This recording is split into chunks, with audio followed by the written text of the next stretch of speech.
You know what I mean? All right, we'll go ahead and get started.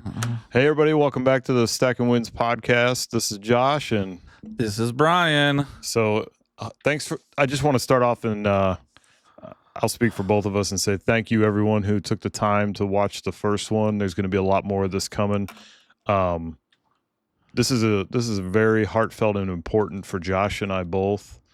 This is something that is near and dear to us. We're gonna put a lot of good information. We've already got some people reaching out wanting to be a part of this journey with us.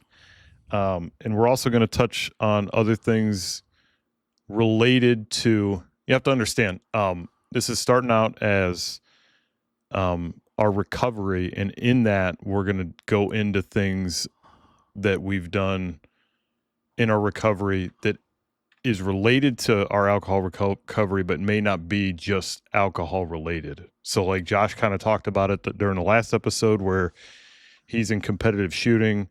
One of my big passions now is bow hunting and archery. So there's going to be times when we may have a podcast where we don't really talk much about alcohol or alcohol related recovery in particular, because the whole point of Stacking Wins along that route is how we've recovered. So just understand that. I just wanted to kind of put that out there. So in the future, if you're like, what are they talking about today? This has nothing to do with alcohol. That's why. So just bear with us and keep that in mind. All right. So like I said, thanks again. We're gonna get some more of these. Yeah.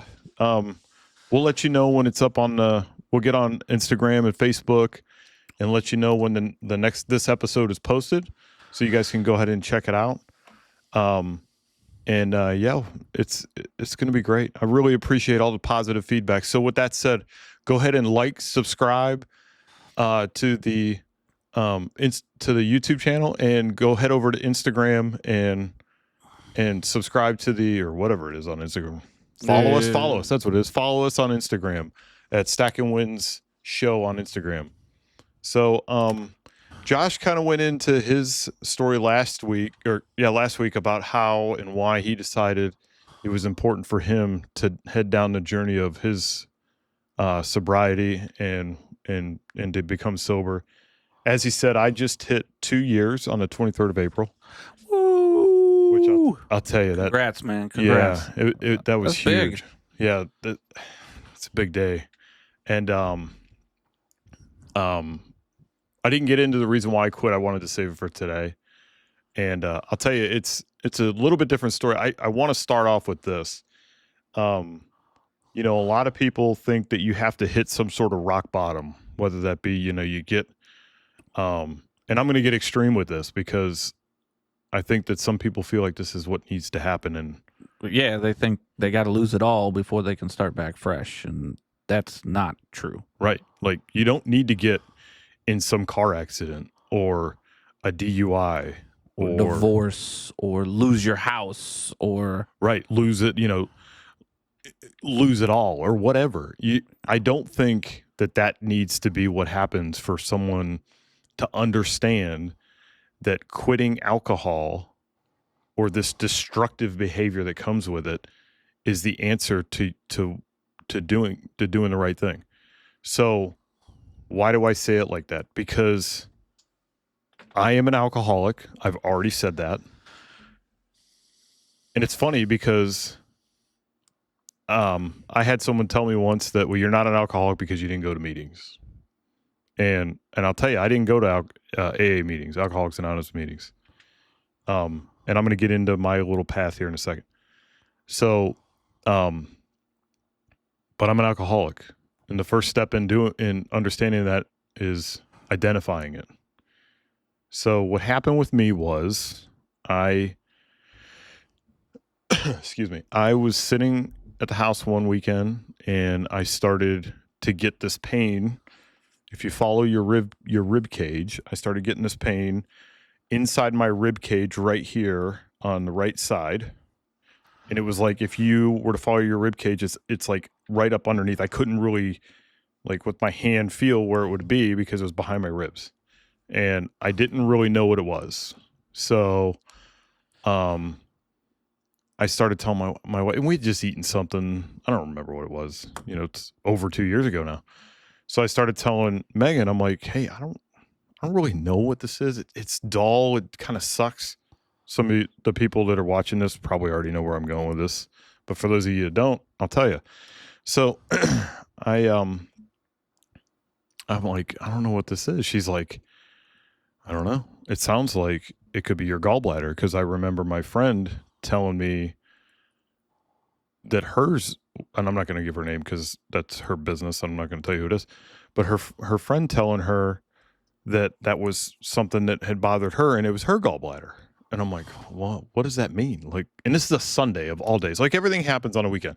I remember always. It's always on the weekend, right? So I remember, and just for a sidebar, another little incident, right? This is like 100 years ago now. One of my golden retrievers ended up having an infection inside her uterus. When did it happen? On like a Friday afternoon at 5:00. I take her to the vet. They're getting ready to close. They charge me like $300 just to sit in their lobby chair, just for walking in the door. They do some exams. They're like, well, since it's Friday, you can take her home and bring her in tomorrow and we'll do the surgery. But since it's Saturday, it's going to be emergency surgery because it's the weekend. I'm like, well, how much is that going to cost me? Well, all said, with everything, it'll be $2,500. I'm like, $2,500? I don't have that kind of money. So they're like, well, if you wait till Monday, it'll be $750. I'm like, what do we got to do to get to Monday? So this dog don't die. So they're like, what kind of drugs do we need to drug it up? Well, we can give you $100 worth of antibiotics. And the one lady at the counter is like, they sell these at Walmart. I'm like, give me the prescription. So I went to Walmart and got the prescription for like $20. It was like boom, boom, boom, boom. Fed her those all weekend, brought her back. And trust me, I'm not trying to be mean to my dog. I love her, or did. She's passed away now. Not from that, by the way. She passed away from old age. And like I said, it was like 100 years ago. So took her home, kept her good through the weekend. And the doctor even told me, she's like, she'll probably be fine. So I get her home. She was fine. Took her in, got the surgery for her. She lived like another 10 years. You know what I'm saying? So that was just my luck, though. It always happens on the weekend. So back to the gallbladder. So it's Sunday. I have really good insurance anyway. So it's Nice. Sunday. So I go to the ER because in my mind, I'm not a doctor. Remember, I'm a retired sonar chief. In my mind, I'm like, is this thing like an appendix? Yeah. Like, is it going to blow? This thing is it gonna burst if I wait till Monday? Because I'm sitting here. Your mind is like the most powerful thing. It can like really play tricks on you. So I'm like, is this thing gonna burst on me if I don't go to the ER and get it checked out? So I go to the ER, and my wife's like, well, you should probably just go then. So first thing I do is I call the VA and I tell the nurse, and she's like, well, you'll probably be okay. I'm like, listen, lady, I don't work on probablys. So what are we doing here? She said, yeah. And she didn't give me any like specifics on like the way this thing is going to work or nothing like that, which I know now because I talked to the surgeon to understand it. So learn that process the hard way. And let me just say, I'm just going to put a disclaimer out there. I am not giving any medical advice. So if you start getting pain in the right side and you think it's your gallbladder, don't say, well, Brian on the Stacking Wins podcast gave some really good ideas on how this works, and I should probably just wait. Go to the ER. Go. I'm not going to... Get in the car. Right. Go. I'm not giving any advice. Go to the ER. Let them tell you what's wrong, because it could be something worse. I don't know. So anyway, she doesn't tell me any. She's just like, if it's your gallbladder, you'll be fine. And I'm like, I'm not going with this. So anyway, I get in the truck. I go to the ER, and I go in there, and the ER is full. It's full of like, cut fingers and runny noses and stuff. And I walk in and sit down, and they're like, "Hi, what can we do for you?" And I'm like, "Yeah, I got some pain. It's like right in this area." And the lady across from me is giving me this look like, we got a chest pain on aisle 1. And I'm like, huh? So they're getting the defibs like, yeah, right. Some guy in his 40s is coming in with chest pain. So next thing you know, like, I didn't even get fully checked in, and they're like strapping on on the checking them in bracelet and taking me back. And I'm like, what in the world's going on here? Sorry, people. I'm not trying to cut the line, but I guess I'm going back. They take me back. They do all the check-in, blood pressure, all that stuff. And I'm sitting in a bed. And before the nurse gets done doing that, and the curtain's done like moving from her walking out, here comes another guy. He's like sticking an IV in me. I'm like, what do I need that for? He's like, well, we got to do some other tests, and just in case you need to stay the night. And I'm like, whoa, hold the phone, buddy. I'm not staying the night. My truck's in the parking lot. I'm like, I'm not leaving it here. He's like, yeah, but in case we got to send you over to L&M. I was a Pequot, by the way. I'm like, no. That's not happening. So then he leaves, and in comes another guy, and he's like getting me set up to go in, or maybe it was this lady, just getting me set up for the CT scan. I'm like, CT scan? We're going to do a CAT scan? Oh, yeah, with contrast. Like, what is going on here? So they take me back. I get a CT scan.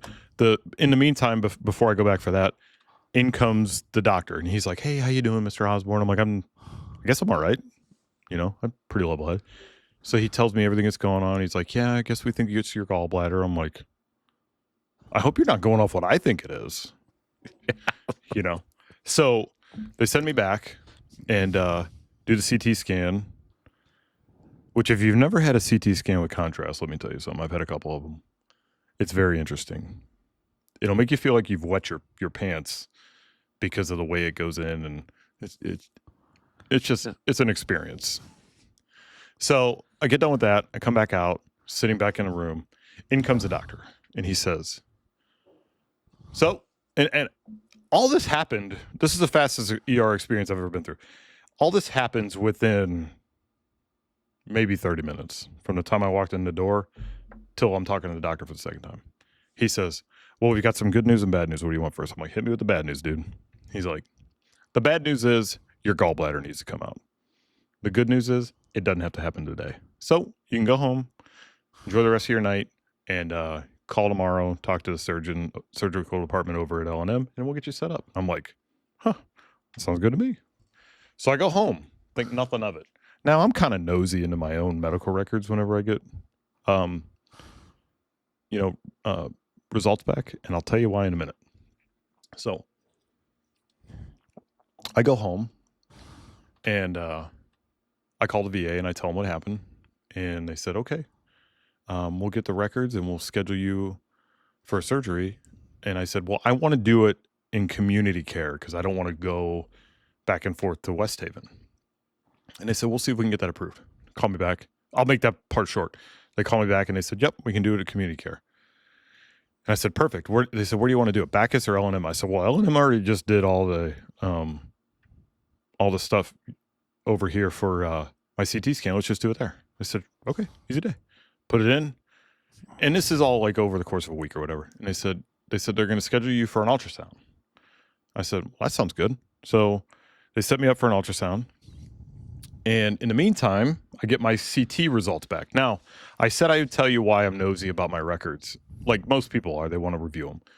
I have, up to that point, I'd been tracking my blood work for years. Mostly because I wanted to keep an eye on it and see how it was doing. But there was another reason. Because that was my way of knowing how my liver was working. Mm. You know why it was important for me, Josh?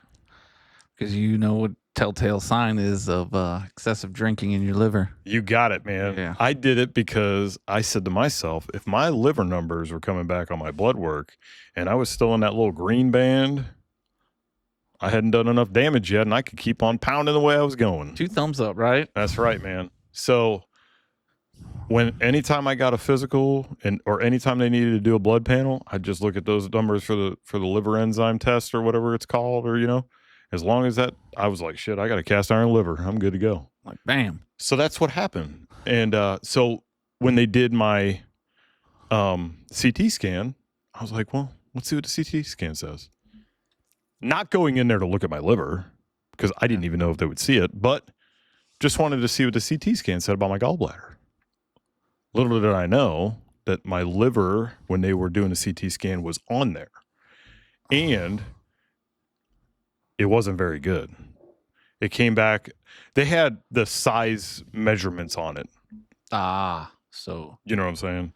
So it had the total size of the liver, and then it had the ranges it should be for a normal oh size. And mine was much larger than it should have been. And then I looked up like the definitions of all those fancy Latin words that they like to use in the medical field. And it said it was psoriasis of the liver, all these things that were not healthy for a healthy liver. And I was like, oh shit, that's not good. So then they send me in for the ultrasound, and the ultrasound says all the same shit. And I'm like, well, my blood numbers have been lying to me. I'm like, yeah. I'm killing my liver. And this is so I have this epiphany that tells me that I'm going to end up killing myself. And I got at that time a 5-year-old at home, and I'm never Yeah. going to see her graduate, and I'm not going to be there for my older kids to see them finish growing up and have their own families, because Yeah. I'm being so damn selfish that all I care about is drinking alcohol. So and like I'm kicking myself in the ass for this. So I go, what do I do about this? I'm like, I got to figure this out. And that was my moment where I realized that I was slowly killing myself. And if I hadn't got it figured out now, because what's interesting is I had tried to quit. I had tried to quit over and over and over. I had kegerators, I'd brewed beer, I'd tried everything. I'd thrown it all away. I'd come home and I said, this is the time. And I'd throw it all in the trash can. And then I'd tell myself I wasn't going to do it anymore, throw it all away. And then on the way home the next day, I'm buying more. It's kind of like the guy that smokes cigarettes and says he's going to quit. And then, Yes. I'd be right back at it. And nothing had worked in the past. And then that moment when I saw those, I knew that I had to figure it out. It was sort of like black and white, probably in your face. It Like, was. oh, wait a second. I am really killing myself. I'm 40 at that time, just over 42 years old, realizing that I was just getting ready to turn 43. Realizing, actually, I just turned 43. Whatever. Yeah, something like that. And I'm reading this on a computer screen and realizing that I'm going to kill myself and I'm not going to be able to see my youngest graduate and my oldest have families and stuff because I was being selfish, just wanting to chase alcohol. And, I talked about earlier, and I'm going to ask you this, Josh, here in a minute. And some people, everybody that I think I could say that everybody that's an alcoholic at some point figures it out that they're an alcoholic. They may never have like that shining moment where they say, I'm an alcoholic. It could be just that, like, slowly over time, you're like, man, I'm probably an alcoholic. Just because of, the slow progression. Yeah. I kind of had that, but then I had a moment where it was like hitting me in the face, like, dude, you're a fucking alcoholic and you need to get it together. And this is what it was for me. So there was this package store that I used to go to all the time. Yeah. And so I grew up in a trailer park, and in this trailer park, call it what you want, man. I can say this because I was one. I grew up as one. They called it trailer trash, right? Quintessential trailer trash people. So and I'm not stereotyping. I'm not trying to be an asshole when I say that. I'm just saying that there's people that when you say that, you have a picture in your mind. And this guy would come into the same, and he fit kind of that profile. He probably wasn't. He was probably a millionaire. But he fit that kind of profile, right? And I know because I said I grew up in one, so no judgment here. But he would be in there, and he was buying a pack of cigarettes and like 5 Fireball nips every day. And I was going through a bottle of bourbon every day or day and a half. And this dude and I were in there together. And the reason one of the way I look at that dude and I'd be like, man, that dude's an alcoholic. I keep buying. He can't even afford to buy anything more than a pack of cigarettes and some Fireball nips. That's an alcoholic right there. And I'd walk out and I'd see him pouring, like, in his car. I'd see him pouring Fireball nips into like a cup with some ice or something, you know, Like from the Quickie Mart cup, one of those Yeah. reusable ones. Yeah, you know. And I'm like that. Now, see right there. That's I'm not an alcoholic. That's an alcoholic. But as you're buying a bourbon every other day or more, Yeah. you're like, but he is. That dude's an alcoholic. This guy's not an alcoholic. I just bought $100 bottle of bourbon, and then, you know, after like months of this, I'm standing next to this guy over and over and over again, and I'm like, holy shit, we're the same dude. He's buying his alcohol that works for him. The only difference is I'm buying $100 bottle of bourbon. Yeah, you're buying your choice. Alcoholics come in all shapes, sizes, flavors. It don't matter. You can be a Fortune 100. You could be a Fortune 5 company CEO and be an alcoholic. It doesn't matter. Alcohol takes all prisoners. It doesn't give a shit. It doesn't care who you are.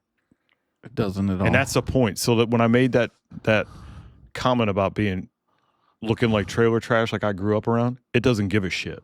It doesn't care whether you're wearing a $5,000 suit or if you're wearing clothes you bought at Goodwill. It will come and get you if you let it.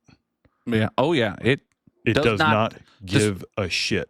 It does not discriminate. It doesn't. It has no discriminatory lenses on its face. It will come and bite you if it wants to, and if you let it. So I tell you that because I found that when I realized that I was an alcoholic was long before I realized I needed to quit. But I still wasn't ready, because most people identify the fact that they are one long before they're ready. Oh, yeah. I know. Like, what about you, Josh? Did you know you were one before you were ready? When did you know you were an alcoholic? I'd probably say mid-20s. I knew I had a problem and I couldn't control it. Wow. But I was like, I like this lifestyle and I'm not getting in trouble. I'm not dead. Like, but I love that alter ego person that everybody loved too. So I was like, and that's what I built my life around, you know? Like I said last week, I built my life around that alter ego because it masked everything else about me and made me like that center focused. Hey, Josh is the party guy. Josh is a fun guy. Do cake stands, you know, do all the crazy stuff, buy shots for everybody. And I knew, I was like, I have a problem, but we all joked around about it. You know, me and my buddies, like, we all have a problem. Who wants a shot of Jaeger? And everybody's hands like, yep. And then, you know, the night went on, but then you knew. And it was like, but then, like you said, you're not ready. You want to continue living that lifestyle, you know, whether it's you're a party guy or you just like sitting at the bar from the moment you get off work till you pass out on your couch, or you come home with that 30 rack every night, you know. I mean, like you said, it's all types of people, all types of drinking, but we all have one thing in common. It has control over us. Yeah. Whether you want to admit to or not, or you admit it, but you don't want, but you're not ready, right, to make the change. Yeah, I agree. And I think we've all had that. Like, look at you were young, still Ohio. Like, oh, I got a problem. Okay, what's going on tomorrow? Let me get my bourbon. You know, I used to be like, oh, I got a problem. Where are we going to tonight? You know, and that went on for years. Man, I'll tell you. So what I ended up doing in order everybody has their path when they finally decide to become sober. And Josh talked about his. I just talked about mine as far as what I used to identify and how I identified the fact that I needed to. But I knew that I was going to need something to help keep me on the right path. Because I had failed so many times before. I knew I had failed. And, one of the things that's very evident in our society nowadays is that our society loves instant gratification. Yes. I used to talk about this in the barbershop all the time, which I'm not going to talk about it today. We'll save that for another podcast. And I'll let you guys think about that one. But our society loves instant gratification. So I knew that this was not going to be one of those kind of things. It wasn't going to be something that I could instantly get gratified from because it was going to be a process. So I had to figure out how I could work this program for myself. And everybody's program is different. It's a grind. It is a grind. It's a grind for sure. Physical and mental and emotional grind. Right. So I was like, how can I do this? Well, I already talked about it earlier. And I'll tell you, I am not judgmental on how anybody or what anybody does. People that know me, especially at this phase in my life, will tell you that he doesn't give a shit what anybody else does. I say that pretty often, and I really truly mean that. And I don't mean it in a negative way. I mean that in honestly a really positive way. I want everyone to be the best version of themselves, but I want you to get there in a way that works best for you. Because I think that's the only way you're going to do it and be successful at it. So when I say that I don't give a shit about what other people do, I'm not going to be the one to tell you how to do it. If you ask for my advice, you better be open to get it, because I don't want to give it to you unless you really, truly want it.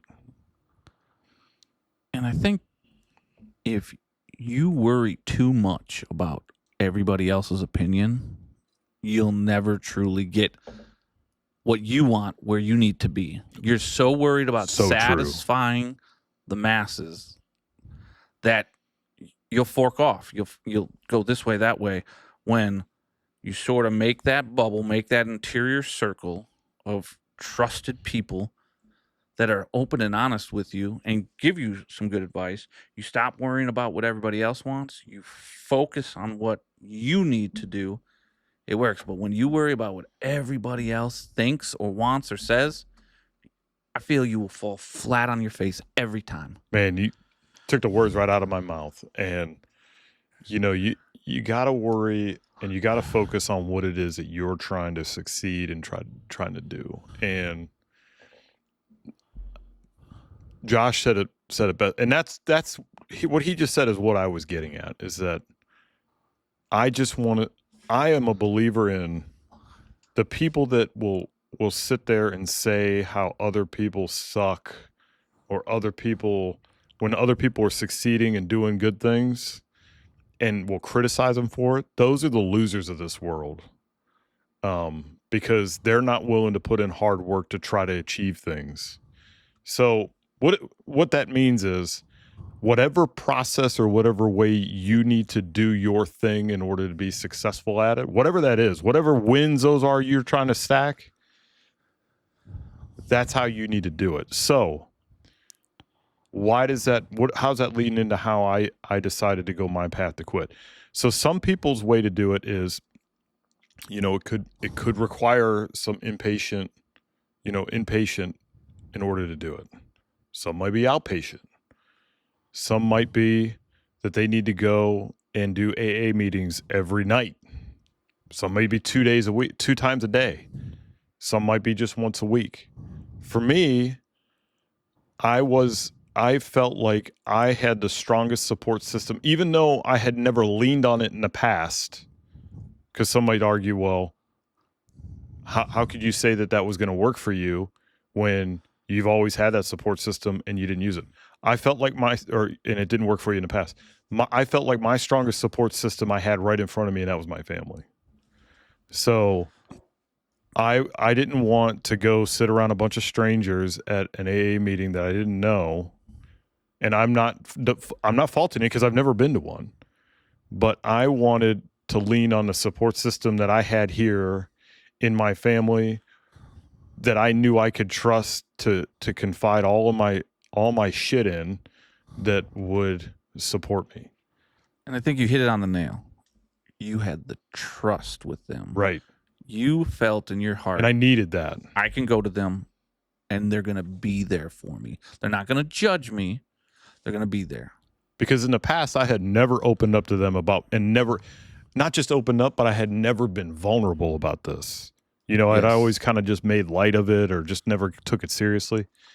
But back to the instant gratification portion is also society needs to feel like they're going to achieve something. And the reason I can attest to this is because, having spent a career in the military, people want to be recognized for the hard work that they're doing. Yes, definitely. And that's not just us. That's everybody across the spectrum. Right. That's everybody, I feel, in society. So what I saw that Alcoholics Anonymous did well, and if you don't believe it in the military, just look at their chest, right? They get awards for things they do, whether it's a unit award or it's a personal award or whatever. They get to wear it on display and show it off for the hard work that they've accomplished. So people get it just by getting clicks on their social media feeds. As soon as they get another like, it's like, oh, I got to go look at it. Yeah, right. It's that dopamine hit in their brains that they've just received something. Their phone dings because they got a new email. They want to go read it. Those are the things I'm talking about here. So those gratification feelings are what people want. And I knew that because society is what it is, and I'm a product of it, I would probably need to lean on that to have a goal to strive for, so that I could get that same type of feedback. So what I did was, and this is what worked for me, and the reason I'm sharing this is because I truly feel like sharing experiences like this can help other people. 100%. And I also feel like sharing things like this is the part where you're not asking for my advice, but I'm sharing this with you guys, so that if it's something that someone else could say, holy cow, that's a great idea, I never thought about doing that, maybe that's what I can use to hopefully be successful myself. Someone else can do it too. So what I did was, Alcoholics Anonymous, when people make it to a milestone, they give them, you can call it what you want, chips, coins, whatever, 24 hours, 1 month, 2 months, 1 year, 20 years of being sober. I thought that was really fantastic that they did that. So I wanted to harness that in my journey for recovery. They sell them on Amazon, people. They're not expensive, like $10 or $15 for a whole year of them. What I did was I bought a set, and I sat down, and I think my wife at the time still didn't believe I was serious, because I'd failed so many times in the past. As a matter of fact, I know she didn't, because she's told me. And this was probably one of the more challenging conversations that I've had with her in our marriage. I still remember it. I can see right now the interaction that took place when I did this. She was sitting in the dining room, and they had come in, And I took them into the dining room, and I walked into her and I said, I quit drinking on the 23rd. I don't know if you've picked up on that. She said, yeah, I kind of noticed. She was sloughing it off like it was no big deal. And I took those coins out and I handed them to her. And I said, I'm taking this one. And I showed her the 24-hour one. And I said, I need you to be a part of this. And I said, you're going to be a part of this journey with me to be successful, and I can't do it without you. And if you're willing to help me. And she said, what do you mean? Like, she still didn't really know where I was going with it. And I said, I'm asking for you every month when I hit the 23rd of that month to help celebrate that milestone by awarding me the next month's coin. And you're going to be a part of this champion of me making it. And I think at that point, she still didn't believe that I could do it, but she was all in. And like, oh, he's real. Like he's sort of like he's taking this shit seriously. Like he's taking it to the level she's never seen you do before. Right. So I gave her the coins, and she's like, absolutely, I'm all for it. And every month on the 23rd day, she would leave them in different places that I would, like normal places I would go. You know, like whether it be in the bathroom where I was going to get ready in the morning, or like inside of my wallet, you know, like my wallet, she put it inside. So I'd open it up and there would be, you know, she did it in her own way to make it a part of my daily thing on the 23rd. And I would get it on that day. And then that's how she became a part of the whole thing. And it was big, man. It was a big deal. Every month I was looking forward to it. And then I hit the 1 year, and then I just hit the 2 year. That's what it's all about. On the 1 year, she bought me a keychain that the coin goes in for the one as a holder. So now you can keep it as a reminder, personalized keychain. As like, I'm doing it. Every now and then I'll stick my hand in my pocket and I'll feel it, and I can feel the keychain, and I know that's my coin, you know. So, but it's also a reminder of where you've been and where you're going. Right. Because the journey's not done. You know, the path isn't fully written. And there's a lot more good things Brian's about to do in his life. Yeah. So that's what's worked for me, and that was I just wanted to share that with everybody. So if they, we got another cat down here. Man, we keep on getting these special guests. Episode 1, episode 2, they will not be denied. And it's 2 different ones. They're like, funny. We're going to be on the Stack and Win show.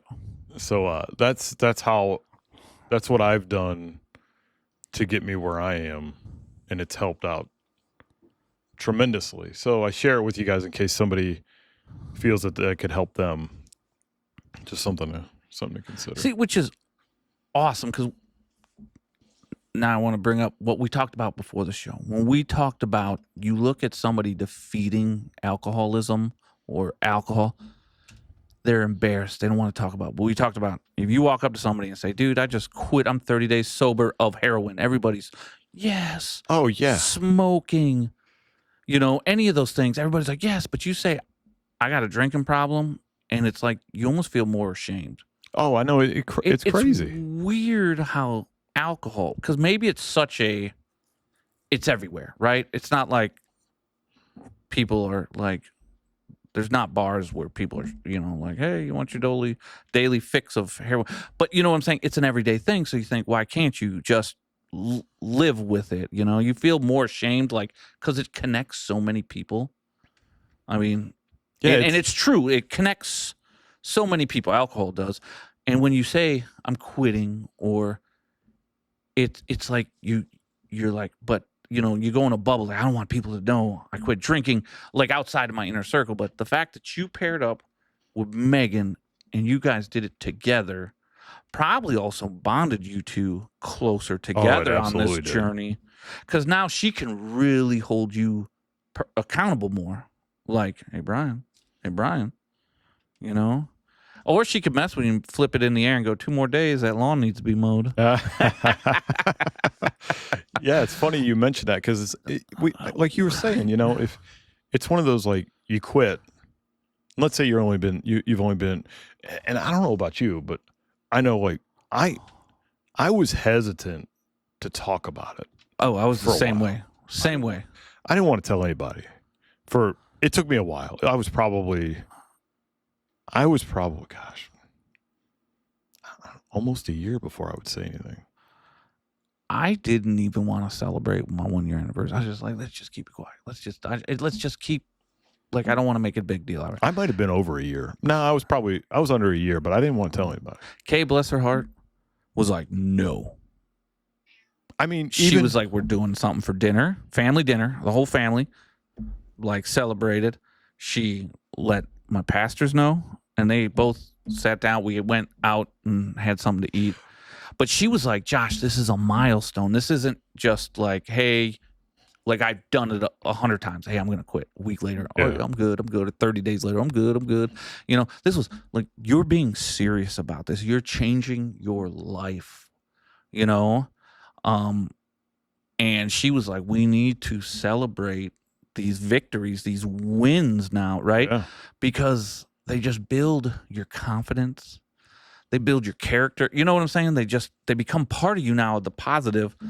And I was one of the many people where I just wanted to, hey, I'm doing it, but I'm just gliding. I ended up, I did have to talk about it a little earlier than I think I wanted to, because if you remember, I had the barbershop. So I owned a barbershop for a while. We'll get into the reason why I don't anymore. It's a different topic. I had some health reasons why I closed it, but amazing barbershop. Yeah, it was a lot of fun. Like, he was the second best barber in his barbershop. That's how good they were in there. Right. I was the only one too, so I mean that tells you how bad the first guy was. So I kind of had to. I think I probably had to talk about it a little earlier than I was probably all that comfortable with, because I didn't even realize it was a big deal. But there seems to be a culture in some of the barber shops where they like to have alcohol in them. So when I was getting ready to open, a lot of people were asking me like, hey man, you gonna have beer in here? Hey, you gonna have beer? You gonna have beer? And I was like, nah, I'm not going to. I want it to be an old school style barbershop, no beer, just like you come in, you get your hair cut, you wait your turn, no appointments. For those of you that were never in there, you pay with cash and then you take off, and that's it. Well, I had a lot of people asking about the whole beer thing. And then finally I was just like, I guess I got to say something.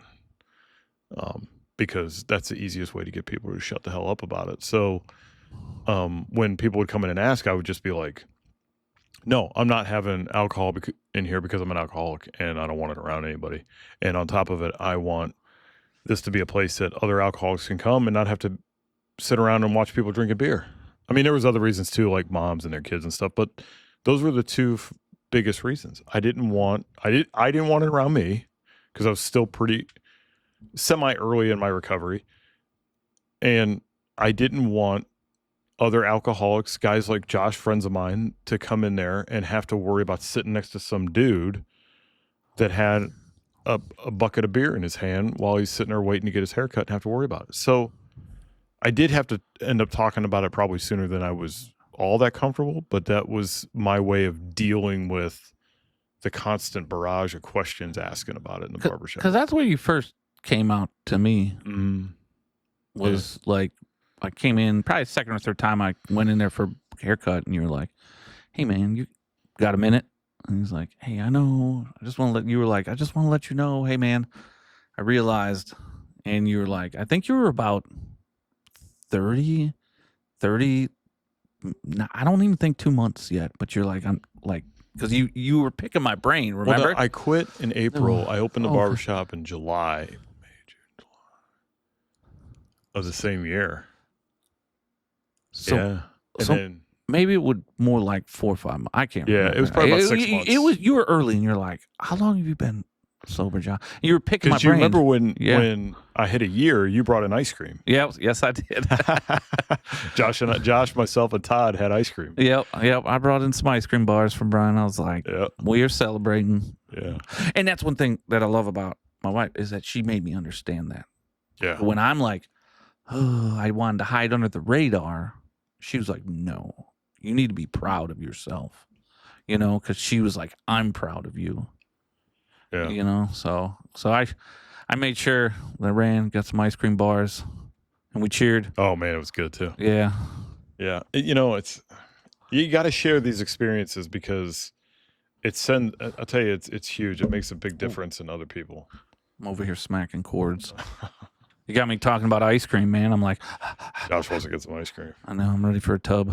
I was driving home yesterday from picking up pizza. Yeah, I ate pizza. And I overheard, Ashley McBride, right? Yes, So, country singer. Country singer, yeah. She's on the radio. I don't remember what she was doing. She was just talking about how she just went over 1,000 days, 1,000 days of being sober. I was like, 1,000 days, man, that's awesome. I mean, that's more than me. Not as many as you, but that's more than me. Doesn't matter. But 1,000 days. And she was saying how, people, just like we talked about, are kind of afraid to celebrate days when they get to certain milestones and only wanting to sell. And she was saying how she had some app on her phone that every day she would wake up and hit it so she could see that number going up, which I couldn't do that because that's almost like if you're trying to lose weight, getting on a scale every morning. Yeah. You know what I mean?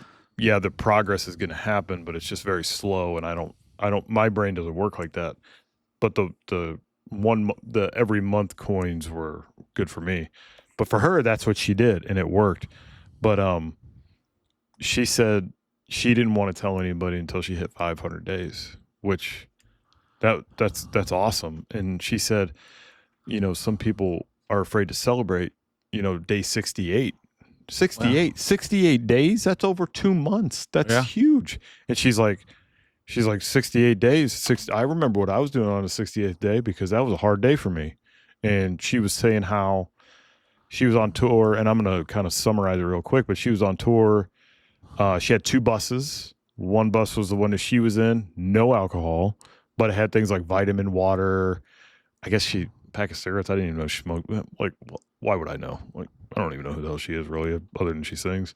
And then the other bus had the alcohol on it. But the vitamin waters and those sort of things was what she used to get through it. Because I can remember when I first quit, I never drank seltzers before I quit. Never. I hated them. But after I quit, I ended up liking them because you remember our palates change, right? Yes. Same thing with our household. Tremendous, right? So that was her thing. Like vitamin water was her thing, that and something, whatever the other thing was. And she was on the bus and she was like, they didn't have any of the shit on there she wanted. She's like, oh my God. So she started getting a little paranoid. 68 days is not that, it's still great, but she was still at that early stage where she needed that comfort. It's almost like a security blanket. Yep. So she's like, I got to go over to the other bus. So she went over to the other bus and she walked in there and there was a bottle of tequila sitting there. And she's like, oh boy. And she said, I'm a whiskey girl, but she saw that bottle of tequila and she's like, tequila's the stuff I would drink when I ran out of whiskey. Like that was vodka for me. Like if I ran out of all my bourbon, like I'll just start pounding anything else, and vodka was usually it. So, so she's like, she called up one of her friends. She's like, I need you to come right now. If you don't, I'm going to make a mistake. And I guess the friend showed up in a golf cart or something, and just got her out of there and gave her like a non-alcoholic, something Heineken or something. She's like, did I do the right thing? She's like, you did the right thing and I did the right thing because I was about to make a mistake. And she just talked about how like that's what saved her, like things like that, just making the right decisions. You know what it did? She stacked some wins, man. She did. She stacked a win, made the right choice. Her friend was there for her. Absolutely. You got to be able to count on somebody. And it can be mentally tough because you've trained your body and your mind to want alcohol. Like you need it to survive your life. Right. It becomes part of you. And then you're like, and you start that physical detox. And then you're like, I just don't feel great. She probably saw that bottle like, God, that detox is terrible. Like, don't be afraid of it. It means that you're winning. Yep. Because I'll tell you, like we've talked, like, oh, the detox is rough, but when you're all done, like your palates change, your smell change, like my clothes, like I remember when I quit smoking and we washed everything, cleaned the cars, everything, both me and Kay. And there was like one dress shirt or something in a spare closet. And I grabbed it and it was like, and I was like, oh my gosh, because my sinuses, everything just Oh man, got so unreal. much. And I was like, oh my gosh, that's, and to each their own. People want to, like, we just chose together about a month apart. Like, let's do this. Let's quit smoking. It's horrible. We got a little sun, Yeah. And I noticed how much smell came back with that. My taste buds in that with the alcohol. I didn't have acid reflux. I know. Like, it's almost totally Oh, gone, my God. except for when I want the spicy Spanish or Italian food, like at 7:00 at night. I'm like, with the tomato sauce, I'm like, that was a horrible idea. And Kay is just like, here's your Tums. Like, she knows already. There's a bottle sitting in the bathroom. Like, you're a knucklehead. Like, I told you not to eat those tacos at 7:30, 8:00 at night. Like, you're not 25 anymore. Too old for that, man. Yeah, I got to eat by like 5:30. Josh, what do you think about when people quit? What do you think you think there's any connection to people when they quit drinking and like what they end up doing outside of that, with filling that void? I think a lot of people, when they quit and they get through the initial like detox, the mental game, I think they start picking up new habits, new hobbies, new passions, or they return to stuff they used to love to do, but they pushed it to the corner of the closet for drinking. What do you think the reason that is? You think it's because they already have an addictive personality and they need to do something and they just fill it with something positive? I think that's part of it. I think, like, you get antsy with downtime. Oh yeah. When you're not drinking. So it's like, well, I got to do something. Like I told you last week, Kate was like, you need a hobby. And some people and my father-in-law stepped in and said, try this. And I fell in love with it, And I think a lot of people start doing stuff that they really had passions for. Or they start new things that they have passions for, And I think it's because you have a clear mind. You actually have time, usually a lot of times, some extra money. I know now that I'm not drinking, I have a lot of extra money. No, My wife would say otherwise. She's like, it's in that gun safe of yours. That's where all your money goes. Have you ever done the math on how much you were spending? I've never did a full breakdown, but I won't give his name. Told if he's listening, he'll know who I'm talking to. A mutual friend of ours. Yeah. He used to come in the shop. He had me do the math on a year on how much I was spending. I think it was at like $11,000 a year on bourbon. 11 grand. It's ridiculous. That's so much money. Yeah, it's crazy. And we do it like this. Oh, dude, I wouldn't even think about it. Yeah, I don't know how many times I went and just put my card on the. Do you know what go ahead on the counter? Yeah, and said rounds for, you know what I'm saying? Oh, and didn't realize what I spent until the next morning. I'm like, ooh, all right. Ooh, that's gonna hurt. Like, man. It's just you know what I started to do? This is how rational I was when I was buying alcohol. I used to go to the store, pick up a bottle, and look at it and say, well, how much is this one? And how much alcohol does this bourbon have in it? Compared to the cost. And I'm like, well, this one's only 80 proof. Well, this one's 90 proof, and it's $10 less. So I can get more fucked up off this and pay less money. Yeah, that'll stretch out more. I'm getting this one. Like that's an alcoholic, man. You're trying to figure out how you can get more wasted for less money, cheaper. Right. That's how we because at that point I didn't. You know, some people when I first started drinking bourbon, I was coming off of the craft beer high. Ooh, I'm kicking stuff. Sorry. Oh, you're all right. I was coming off the craft beer high, right? Because craft beer was all the rage back when I started brewing. And you were brewing it, yeah. Oh yeah. I was coming off that, and then what happened is I shifted to bourbon, and when I was doing the bourbon thing, I was like, oh man, this stuff tastes really good.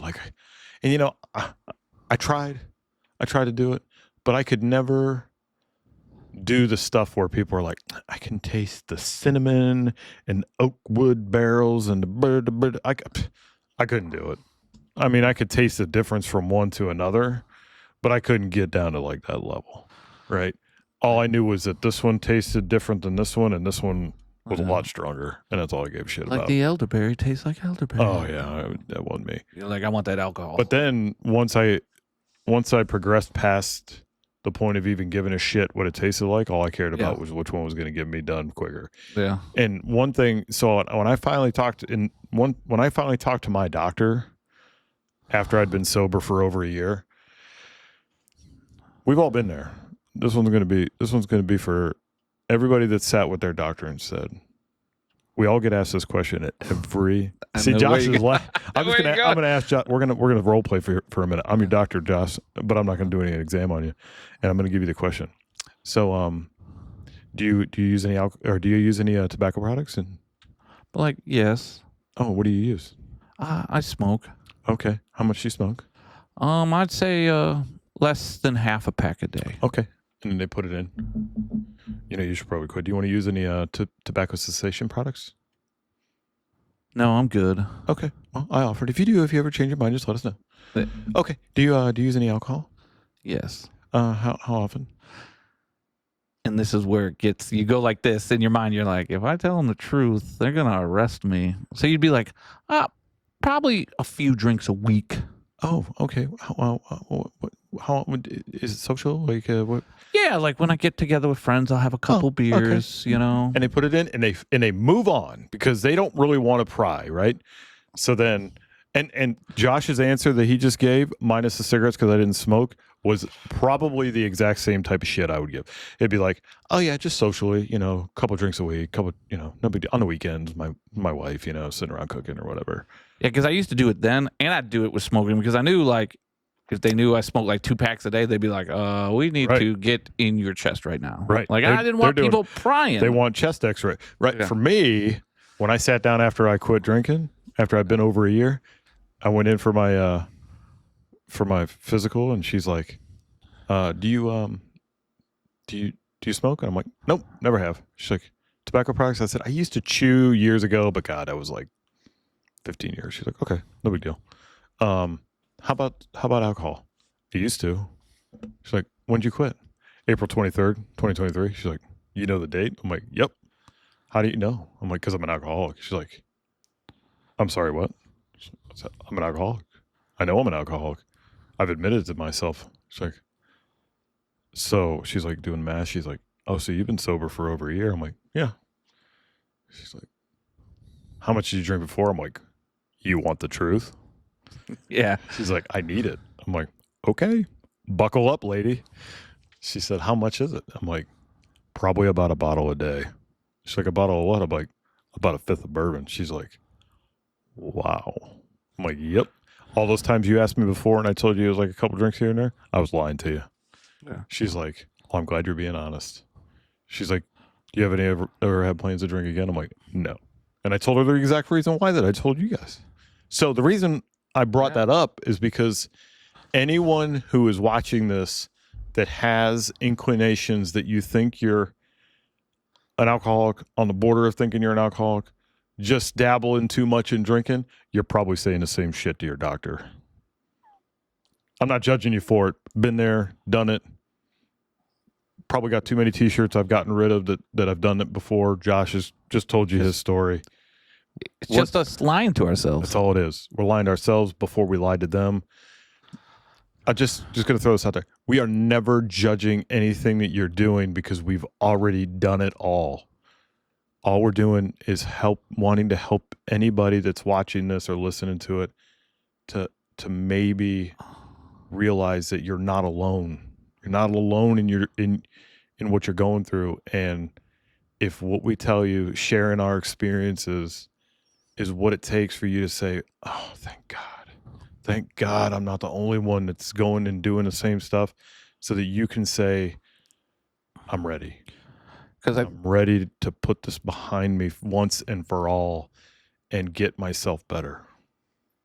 yeah, especially like you said, alone, the shared experiences, you're not alone. And hopefully, maybe with this, we can have that bond through this show to you out there and go, it's going to be okay. The hardest step is to admit and take that first real step, I think, to go, I'm going to make changes. Yeah, because sharing experiences, man, it just sends like energy out for people to be able to learn from us, our experiences and others, so that hopefully that's just the fuel that it takes for others to be able to grow from and get better. And that's really what we're hoping for. Okay. And to build on each win, each experience, each learning possibility, Did you know, Josh, that alcohol is the number one abused drug in the United States? I did not. Yep. And it takes I looked these up the other day because I talked about it, 5 to 7 failed attempts before someone succeeds at quitting. So don't get down on yourself if you fail a few times. No, I don't know. It's not easy. So I grabbed this book off my bookshelf behind me.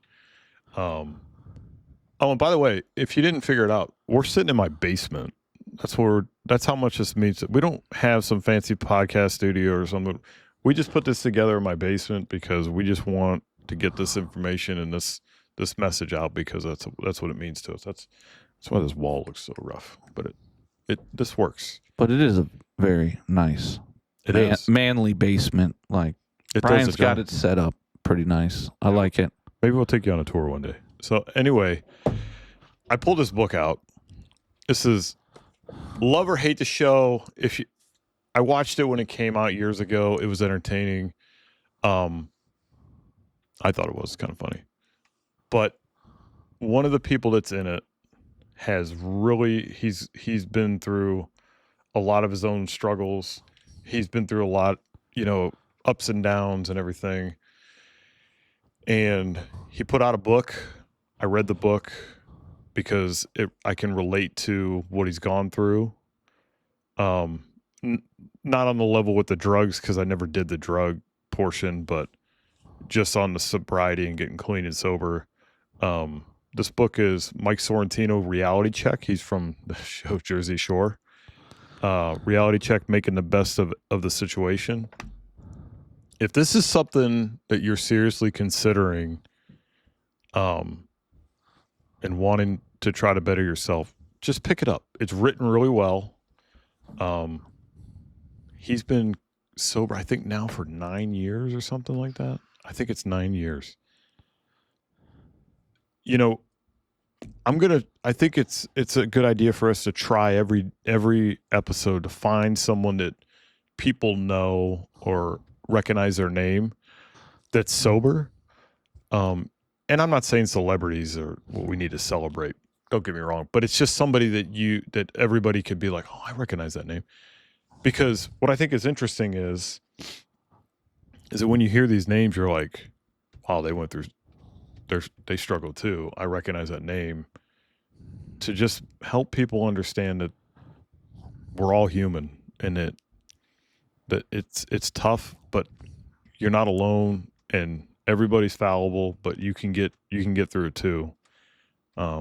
Because it's important to understand that you don't have to continue on the path you're on if you don't want to. Other people have been there too, and they've found their way out of it, and you can do the same thing.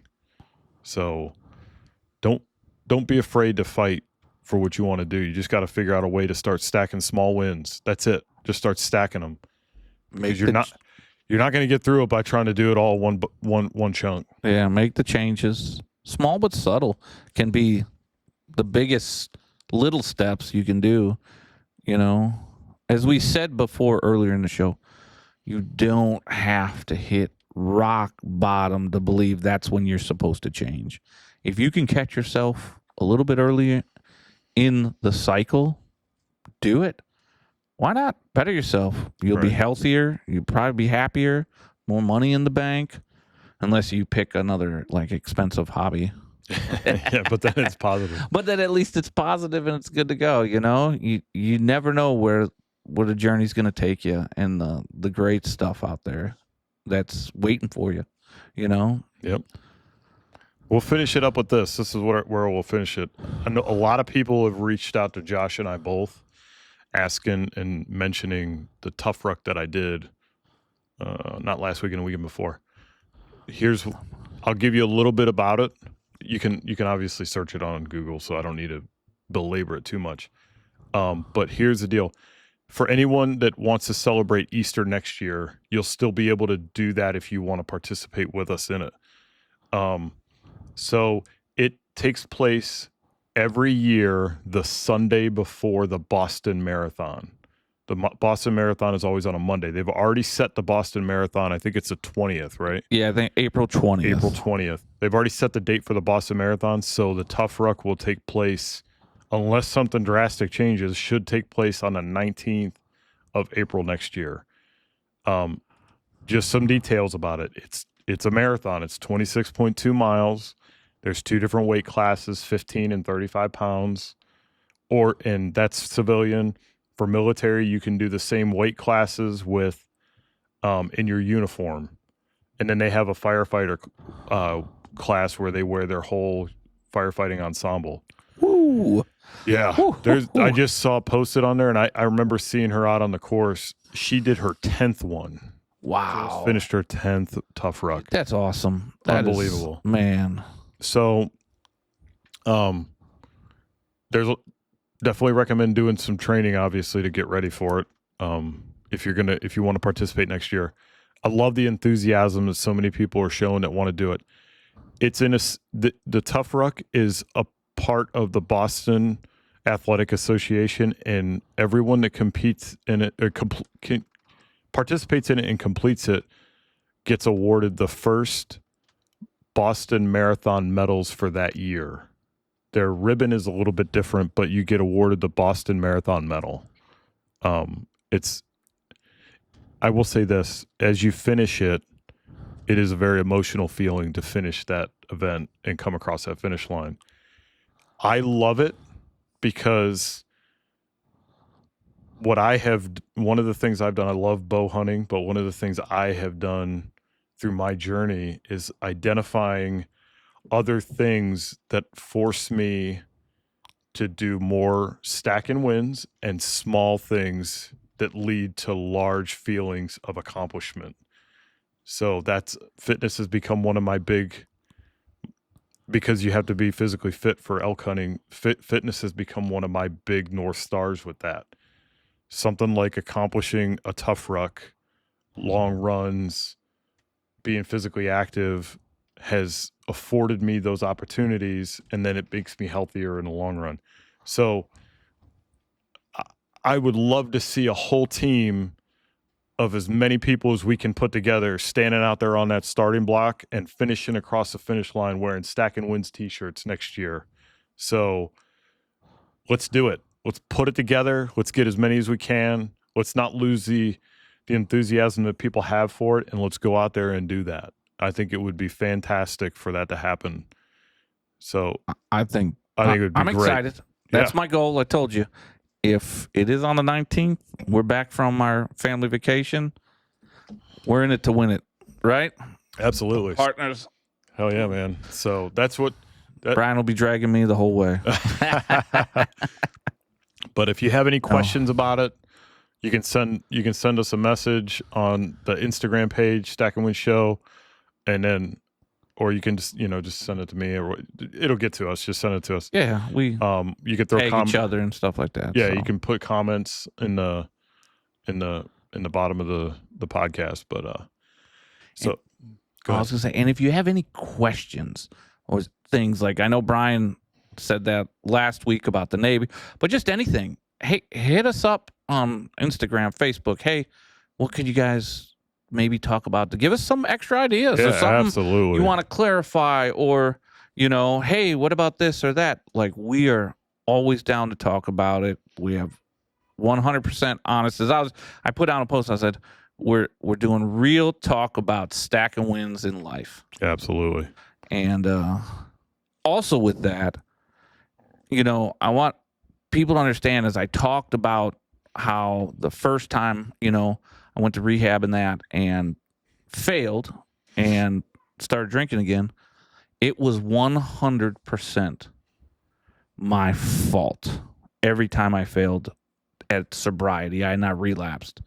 I was a grown man that made the choice to put alcohol to my lips. Brian probably say the same thing. Yeah, 100. So don't ever think that if you're listening to this podcast and you've been in our lives, to think that I'm responsible for your destruction in your life. No, we're 100% responsible for the destruction of our own lives and our own bodies. Like, we made those choices to put the alcohol to the lips and into our body. So I don't want ever anybody to think that it's your fault. No, it's our fault. Yeah, Josh is so right. Nobody, make no mistake, when we decided to start back to drinking any time that we did, that was our choice. We were grown-ass men. Nobody was holding a gun to anybody's head saying, here, you need to do this. We decided that. We're also the ones that decided when it was time for us to say that enough was enough. But nobody told us, go do this or whatever. We were the ones that made that decision that we were going to start back to drinking when we thought we were done. Yep. Nobody 100%. Nobody made that for us. So please, anybody listening to this that thinks that maybe you were the reason why we relapsed or we decided to start back up when we said we were quitting, it's not your fault. You have no cross to bear. You have no responsibility in those choices that we made. It's 100% on us. So don't walk around feeling guilty about any of it. You have nothing to feel guilty about. We were grown men and we made those choices.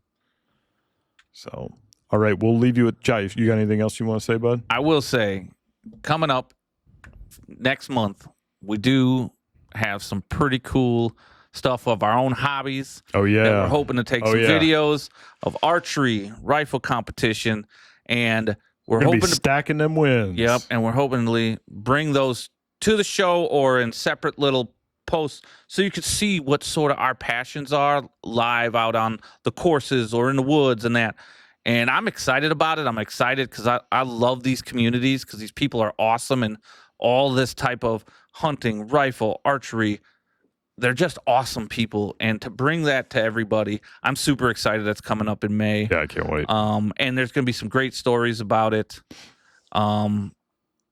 It's just going to be awesome. It's just going to get better. I'm excited about this as we walk our journeys of continued recovery to y'all out there. And we want to bring y'all in because it's exciting. I get excited. Like I was telling him just real quick, side note, you know how I squirrel, is I am definitely not a tech guy. So when I did the post on Sunday, man, I was like so nervous. I had like 4 takes. My son was like, "Why are you talking to yourself in the woods, Dad?"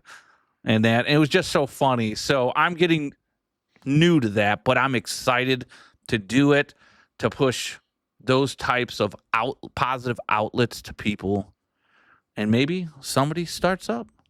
Yeah, right. Archery, some sort of competition, just going for walks in the woods. Yeah, Josh is getting his feet under him with this posted stuff. I've been doing it on my doing a lot of stack and win stuff on my bow hunter page, and Josh is just now figuring it out. It's fun. It's just all great. It's all good stuff. Good stuff. It's just so funny. I was like, I'm a 45-year-old man in the woods with my family, and I'm like nervous. Like, how do I look? Like, oh, do I have the right lighting? Like, who cares? Just have fun with it. I was like, like, all right, cool. But that's the great stuff. That's how we're stacking wins, living life. Yeah, absolutely. Like, oh man, our co-host is back. Yeah. She's like, hey, But y'all have a great day, a great week. Have a great rest of your day, and we'll get this out as soon as we can. But go ahead and like and subscribe. It helps out the channel. Put any comments or any questions you have down in the comments section, and we're really thankful for everybody coming along on this with us. And thanks for everybody. We really appreciate it. And keep stacking wins. Boom. All right, guys. Thanks so much. Have a great day.